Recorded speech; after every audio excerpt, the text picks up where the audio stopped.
बाबा साहब भीमराव अम्बेडकर ने समाज में बहुत ही अच्छा कार्य किया, समाज को जोड़ने का कार्य किया और इनके बारे में सामान्य परिचय जो है आप लोगों को मास्टर साहब ने बता दिया। ये अपने माता पिता की जो है 14वीं शताब्दी में तो इन्होंने सोचा, इनके जो पिताजी थे ये बहुत ही सेना के सूबेदार तो बहुत ही जागरूक थे। उन्होंने कहा अगर इस देश में अगर मुझे कुछ करना है, अगर मुझे आगे बढ़ना है, हम दलितों को या हम किसी जाति को आगे कुछ करना, सबसे पहले हमें क्या करना होगा? सबसे पहले पढ़ना होगा। सबसे पहले हम लोगों को और जो व्यक्ति पढ़ेगा वही आगे बढ़ेगा। इसलिए वहां से इन्होंने जो है सेना ज्वाइन कर दिया और जाकर के शहर में जो है इन्होंने पढ़ाई के लिए अपने पिताजी के साथ गए। 5 वर्ष के राजनाथ सिंह में शहर में मिलाओ गई, अच्छे विद्यालय में पढ़ाई करो।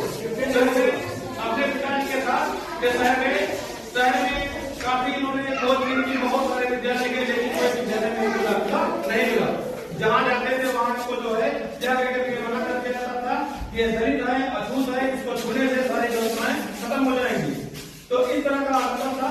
तो एक मास्टर साहब जी थे, एक प्रबंधक जी थे, उन्होंने बाबा भीमराव अम्बेडकर जी को जो है शिक्षा ग्रहण करने के लिए दिया, लेकिन उनकी एक शर्त हुई कि ये जो है क्लास के अंदर नहीं बैठेंगे, क्लास के बाहर दरवाजे से बैठ करके शिक्षा ग्रहण करेंगे, अंदर आने से अछूत हो जाएंगे।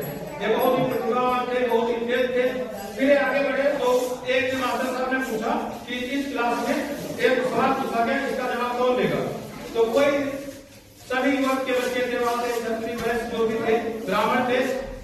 तो भीमराव अम्बेडकर जी ने कहा कि इस सवाल का जवाब मैं लूंगा। जब उन्होंने ऐसा कहा तब जो है तो वे जैसे ही तो मास्टर साहब ने कहा अंदर आए, जैसे ही अंदर गए ब्लैक बोर्ड की तरफ बढ़ने लगे, तुरंत ही अन्य लोगों ने विरोध करना शुरू कर दिया। स्थिति के आगे से वहां हमारा खाना रखा है, हमारा भोजन रखा है, अछूत हो जाएंगे, हम कुछ लोग परेशान हो जाएंगे और जो है हमारा धर्म नष्ट हो जाएगा। इसलिए इनको जो वहां से समाधान करके मास्टर साहब ने को बाहर कर दिया। बहुत ही इनका जीवन संघर्ष में रहा। एक बार विद्यालय के जो थे पानी पीने के लिए गए, वहां कुएं पर गए, तो कुएं पर पानी पीने लगे। जैसे पानी पीने लगे तैसे सुना कि पूछा जात के बारे में, इन्होंने कहा कि वो अछूत कहकर के मारपीट करके भगा दिया। एक बार